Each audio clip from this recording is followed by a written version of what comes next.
Welcome back to things you should be freaking out about in D4DJ. This time I've incorporated some moments from the comments, so feel free to drop a moment you feel is underrated down below. The first couple things in this video have to do with Love Hug Groovy, you know, the 24-man self-introduction song? Well, while some may not like its chaotic nature and rapid tone changes, I think no one can disagree that they nailed the character's lines and the actual video.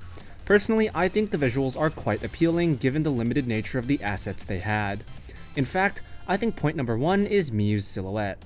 I think Miyu, one of the squishiest jelly beans in the franchise, has no business looking this cool just by being darkened. Saki and Tsubaki's silhouettes are supposed to look cool, and Rika's is visually appealing as well, but I was not prepared for this freeze frame. So yeah, for the creative ways which they utilized the same few PNGs they had for each character, I think the visuals are pretty good. Next up is the actual lyrics, which most of them are pretty straightforward, with Shinobu detailing her love of games and her drive to win, Rinky Dink expressing her general excitement, and Miyu flexing her angelic voice. But then you have lines like Asura, whose line literally translates to, "Everything can be solved with a credit card," and Saori, whose line is literally telling the rest of Mermaid to stop screwing around with a pun. It's beautiful, really. And finally, I want to bring up Nagisa's line, where she affirms her guitar as her best friend. And speaking of Nagisa, another thing I think is very noteworthy is her signature. In her navigation card, which I like to call the Nagi Navi, if you don't have it set to display the time, the card art looks like this and we see her genius signature.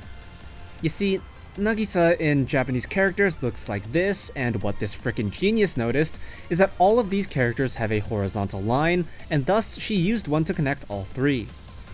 Now, this by itself isn't that noteworthy, and honestly it's pretty much only got a special place in my heart because it resonates with me.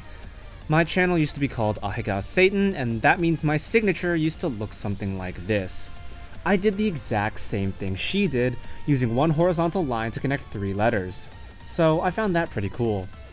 Other cool nav signatures include these characters who drew pictures with it, and Sophia, whose signature looks like you put a gun to her head and yelled at her to write her name. So now for the commented moments that you guys freaked out over and thought that I should too. We have an area conversation where Hayate, our pawn queen, comes up and tells Kokowa she's pregnant. It goes about as well as you'd think, making Hayate the funniest person alive, though maybe not alive for much longer, and Kokowa the first person in the series to hit a pregnant lady. She does a little trolling. Then there's a story where they hypnotized Noah to be afraid of cute things. Noah, afraid of cute things. It also goes about as well as you could expect it to, but there are a few details I'd like to point out as extra cute or funny. First of all, Ibuki goes to Towa after class and is basically expecting them to be together. She's like, "Hey Noah Towa," even though it's just Towa. Because they're always together. Number 2, Saki sneezes. I don't know what you want me to elaborate on. There's nothing else I need to say. She's just really, really cute when she sneezes. 3, when they figure out that Noah's afraid of cute things now, they're like, "Wow, I can't believe Noah thought of us as cute this whole time. Why didn't she say something about it?" And then you have Saki who's just like, "She did say something about it. To me." So that about wraps up the things I have to say are cute today. If there are any more that I missed, feel free to drop in the comments down below, or feel free to make fun of me if any of these points are too obvious and I'm being too basic.